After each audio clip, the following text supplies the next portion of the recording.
बिहार में 4 विधानसभा सीटों पर उपचुनाव होने जा रहे हैं। उपचुनाव को लेकर तमाम राजनीतिक दल जोर आजमाइश के लिए तैयार हैं। प्रत्याशियों का चयन भी कर लिया गया है। आज इस वीडियो में हम तरारी विधानसभा सीट के गणित पर बात करेंगे। वाम दल के मजबूत किले के रूप में स्थापित तरारी विधानसभा सीट को साधना भाजपा और प्रशांत किशोर दोनों के लिए चुनौती है। बाहुबली नेता सुनील पांडे तरारी विधानसभा सीट पर तुरुप का इक्का साबित हो सकते हैं। तरारी सीट को साधना भाजपा के लिए बड़ी चुनौती है। भोजपुर जिले की तरारी विधानसभा सीट बिहार में होने वाले उपचुनाव में हॉट केक है। तरारी विधानसभा क्षेत्र में मजबूत दखल रखने वाले बाहुबली नेता सुनील पांडे फिर से मैदान में उतरने के लिए तैयार हैं।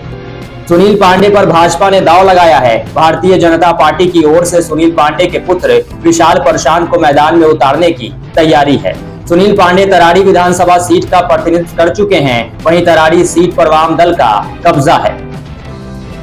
आपको बता दें कि तरारी विधानसभा सीट आरा लोकसभा क्षेत्र का हिस्सा है। पहले इस विधानसभा सीट को पीरो विधानसभा सीट के नाम से जाना जाता था, लेकिन परिसीमन के बाद तरारी विधानसभा सीट के रूप में जाना जाने लगा। अगर बात वोटरों की संख्या की करें तो तरारी विधानसभा सीट पर 2,60,000 वोटर हैं, जिसमें 1,40,000 पुरुष और 1,20,000 महिला वोटर शामिल हैं। फिलहाल तरारी विधानसभा सीट पर भाकपा माले का कब्जा है। 2020 विधानसभा चुनाव की बात करें तो भारतीय जनता पार्टी की ओर से कौशल विद्यार्थी चुनाव लड़े थे। इसके अलावा रालोसपा से संतोष सिंह और एनसीपी से सूर्यजीत सिंह उम्मीदवार थे। सीपीआईएमएल के सुदामा प्रसाद चुनाव जीते थे। 2015 में सुदामा प्रसाद भाकपा माले के टिकट पर यहां से जीते थे। उनके और एलजेपी उम्मीदवार गीता पांडे के बीच सिर्फ 272 वोटों का अंतर था। 2010 में यहां पहले चुनाव में जदयू ने नरेंद्र कुमार पांडे उर्फ सुनील पांडे ने जीत हासिल की थी। अगर जातिगत समीकरण की बात करें तो तरारी विधानसभा सीट पर भूमियार जाति की सबसे अधिक आबादी है। तकरीबन 65,000 भूमियार वोटर हैं। दूसरे स्थान पर ब्राह्मण वोटर हैं, जिनकी संख्या 30,000 के आसपास है। राजपूत वोटरों की संख्या 20,000 के करीब है। पिछड़ी और अति पिछड़ी जाति की आबादी करीब 45 से 50,000 के बीच है। इसके अलावा यादव वोटर 30,000, बनिया 25,000, कुशवाहा 15,000 और मुस्लिम वोटर 20,000 के आसपास हैं। वोट बैंक के लिहाज से अगर बात करें तो एनडीए और महागठबंधन के बीच लड़ाई बहुत कांटे की होने वाली है। वहीं 2020 के विधानसभा चुनाव में बीजेपी ने तरारी विधानसभा सीट पर उम्मीदवार खड़ा किया था, जबकि सुनील पांडे ने निर्दलीय उम्मीदवार के रूप में चुनाव लड़ा था, लेकिन उन्होंने बीजेपी के उम्मीदवार को तीसरे स्थान पर ढकेल दिया था। हालांकि वहां से सीपीआई माले के सुदामा प्रसाद को जीत मिली थी। आपको बता दें कि 2020 के विधानसभा चुनाव में सीपीआईएमएल के सुदामा प्रसाद चुनाव जीते थे। इस चुनाव में सुदामा प्रसाद को 75,945 वोट मिले, जबकि सुनील पांडे को 62,930 वोट मिले थे। सुनील पांडे ने निर्दलीय उम्मीदवार के तौर पर 37% मत हासिल किया था, जबकि सुदामा प्रसाद को 43% से अधिक मत हासिल हुआ था। वहीं अब इन सब पार्टियों के बीच जनसुराज ने एंट्री मार दी है। प्रशांत किशोर खुद काफी मेहनत कर रहे हैं। उन्होंने इस सीट से एसके सिंह को मैदान में उतार दिया है। वहीं एसके सिंह ने कहा कि मैं तरारी क्षेत्र का रहने वाला हूं और क्षेत्र से जुड़ा हुआ रहा हूं। प्रशांत किशोर के तरीकों ने मुझे प्रभावित किया। मुझे उम्मीद है कि तरारी की जनता का समर्थन मुझे मिलेगा।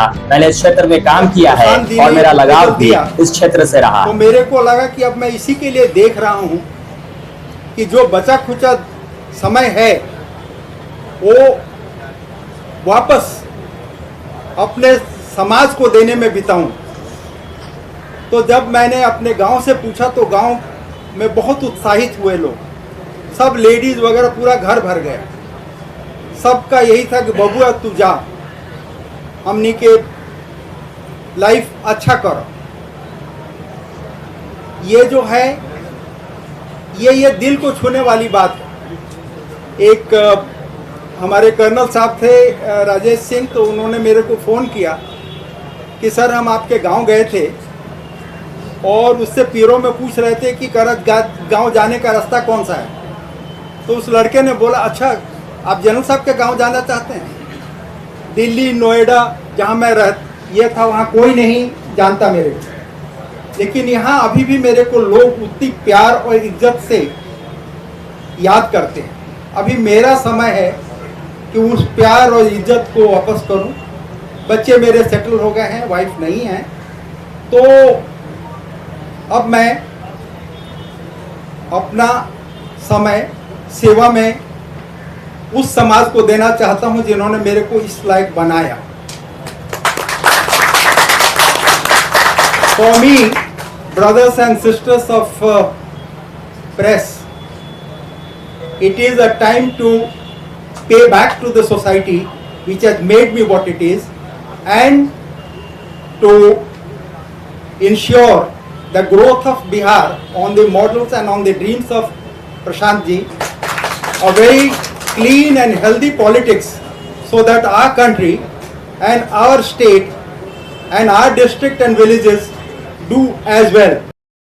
वहीं सुनील पांडे अब भाजपा में शामिल हो चुके हैं। ऐसी स्थिति में सुनील पांडे खुद तरारी विधानसभा सीट से चुनाव लड़ना चाहते हैं, लेकिन भाजपा के लिए मुश्किल यह है कि बाहुबली छवि के नेता को कैसे मैदान में उतारा जाए। ऐसे में भाजपा सुनील पांडे के पुत्र विशाल प्रशांत को मैदान में उतारने की तैयारी कर रही है। सुनील पांडे के नेतृत्व में तरारी विधानसभा क्षेत्र में सम्मेलन भी आयोजित किया गया, जिसमें प्रदेश अध्यक्ष दिलीप जायसवाल शामिल हुए थे।